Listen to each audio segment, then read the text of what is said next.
Ok, fait que pour les quelques personnes qui restent sur cette planète, qui possèdent encore peut-être une Lincoln Town Car ou une Crown Victoria, il faut savoir que ce module-là, ça vient là-dedans.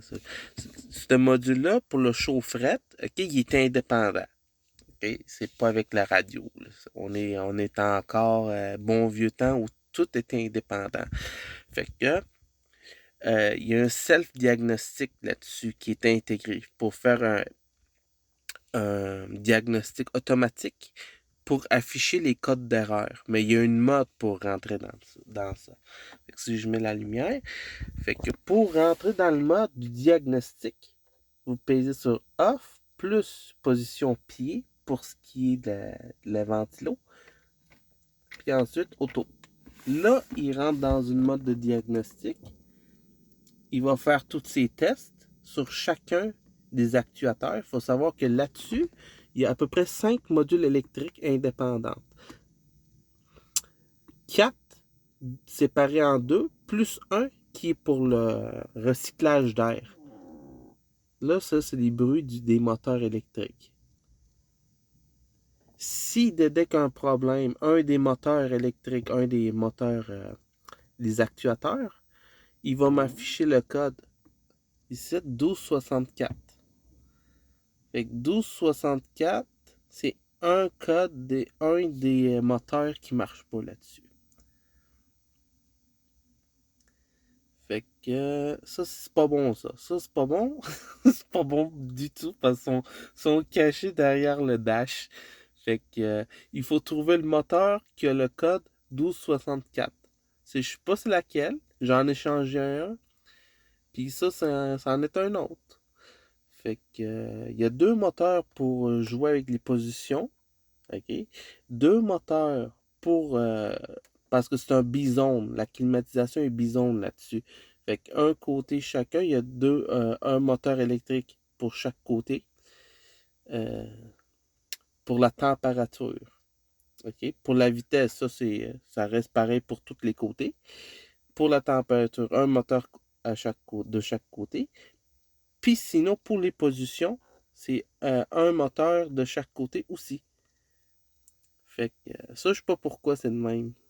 Fait que 1264, c'est mon code d'erreur qui est relié à un des actuateurs. En fait, c'est le code d'un des moteurs électriques. Ça. Fait que pour annuler ça, pour canceller, dans le fond, pour sortir du mode de diagnostic, tu appuies sur n'importe quoi, puis ça va arrêter. Fait que ça, je savais pas, moi j'en ai réparé un qui était en dessous ici.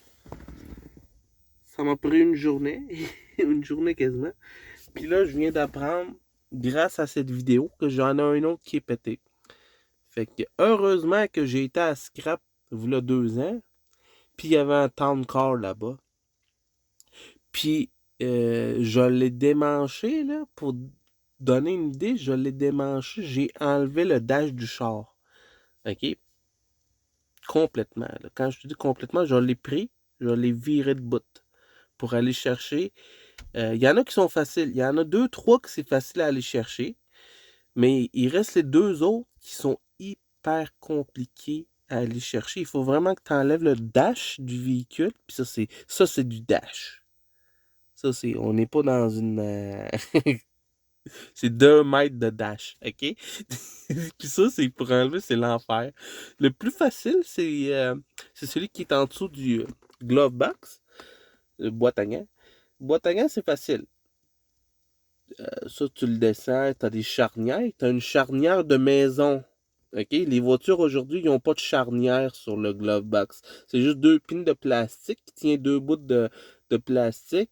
Tu le descends, ça tombe tout seul. Pas sur ce char-là. Pas sur ce char-là, tu as une charnière de porte de maison. OK? En métal. Qui traverse tout le long. C'est vissé avec 4 bolts à peu près. C'est ça, c'est un petit peu compliqué. Quand tu l'enlèves, là, tu peux changer l'actuateur du recyclage d'air. Sinon, les plus compliqués, c'est les hosties de chaufferette. Eux autres sont compliqués. Le chaufferette, là, ça c'est bonne chance, bonne chance. Les plus faciles, c'est le recyclage d'air, puis la position. Les positions du chaufferette. Ça, c'est pas super. Ça, c'est pas pire. En tout cas, là, la vidéo il va se terminer ici. Fait que pour le diagnostic, pour sortir le code, c'est position bas off plus auto.